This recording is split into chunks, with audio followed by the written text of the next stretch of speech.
right, Kelly. So tell me about the doctor that helped you and also is helping your sister. His name is Dr. Dozy, and he is the most amazing doctor I've ever come in contact with. Um, we were pretty messed up people going in there, and he just gave us a calmness. He gave us hope. He and he just was just a man that it wasn't like a doctor that come in, you're just a number and let's see what we can do. He was really just giving us a lot of options, what we should do or what would help, and he did it. He just made everything a very nice experience instead of a terrible experience. Instead of you're just a number and you didn't care. Yes. So explain the reaction when you saw your sisters. Because she went in for preventative and got basically botched from the experience physically. Tell me, what was his reaction? First of all, when you put on your little gown, and she said, "Are you ready for this?" to a doctor that has probably seen everything, and she said, "I just want you to be ready for this." And he's like, okay, go ahead." And she started crying because it was very embarrassing and very ugly. It was ugly. Mm-hmm. And when she opened her blouse, and he just was like, he saw, and he was very gentle with her. He just wanted to make sure where all the scar tissue is, because all the scar tissue just curled up and it was going in, and she had tons of scar tissue, so they had to cut a lot of her skin. So then that's when he said for her to do the trans flap, which we didn't know what that was. And then he explained it, and for her to even go through that was huge, but it was only the trust in that doctor that she even went through it. And he was 11-hour surgery, and he took his time, and she healed really fast, and had a really good result from it. All right, so then you met Molly. And tell me about Molly and her organization, pinc.org, and what they're going to be doing for you and your sister. I know, it's pretty crazy. She's a super, super cool woman that's just going forward, and she's full of life and energy, and she just wants to help women in our situations that you feel ugly.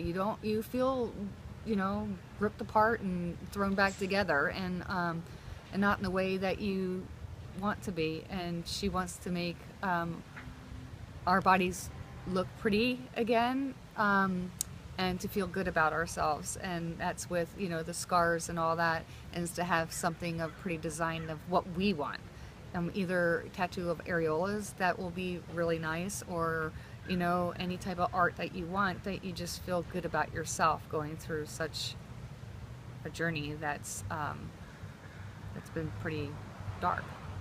Right.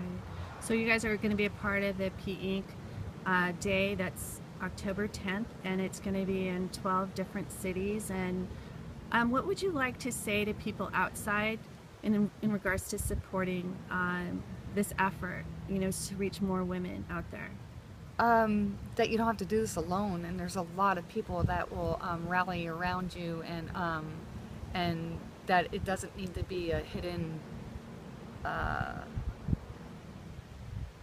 thing, that you have a lot of people out there that are cheering you on and that want to help.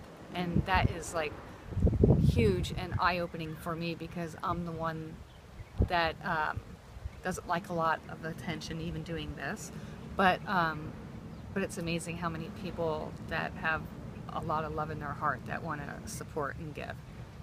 And I know you and your sister especially want to help educate other women in regards to being tested about BRCA 1 and 2, and just why is that important for you?